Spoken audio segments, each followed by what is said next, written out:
Bonsoir, asseyez-vous confortablement et préparez-vous à être informés sur les événements marquants de la journée. À la une de ce flash, le prince de la Kora à la primature.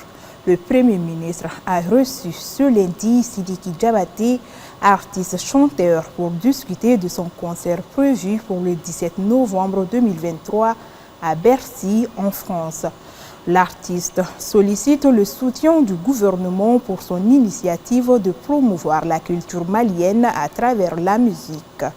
Le projet est considéré comme un symbole de révolution culturelle au Mali. Le Premier ministre a salué l'engagement de Sidiki Diabaté dans la renommée internationale du pays et soulignant l'importance de l'art pour transcender les enjeux politiques.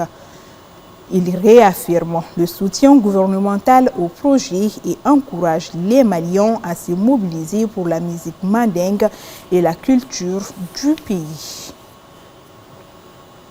En outre, le ministère des Affaires étrangères et de la coopération internationale, se référant à son communiqué par lequel il a suspendu en application de la réciprocité la délivrance de visas aux ressortissants français par les services diplomatiques et consulaires du Mali en France, décide, dans le souci de la prise en compte de la situation des compatriotes binationaux, de délivrer les visas aux usagers détenteurs des documents administratifs maliens ci-après la carte NINA ou fiche descriptive individuelle, la carte d'identité biométrique, la carte d'identité nationale, la carte consulaire, le passeport expiré ou le livret de famille.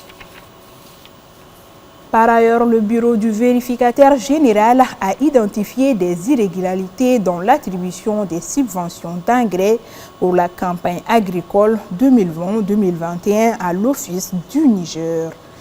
Ces anomalies s'élèvent à un montant de 655 444 000 francs CFA, conformément au rapport du bureau du vérificateur général.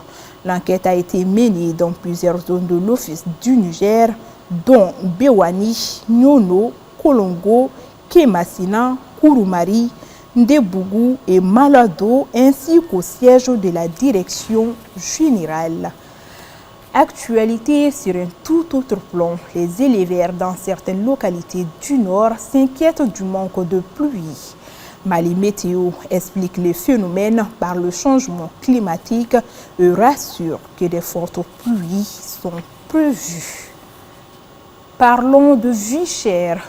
Depuis quelques jours à Bamako, les ménagères ont du mal à s'approvisionner en oignons à cause de sa cherté. Le kilogramme est cédé entre 900 et 1000 francs par endroit. Faisons un saut vers le Tchad. Au Tchad, le cessez-le-feu est rompu entre les rebelles du FACT et l'armée. Le groupe rebelle accuse les autorités de transition d'attaque de ses bases.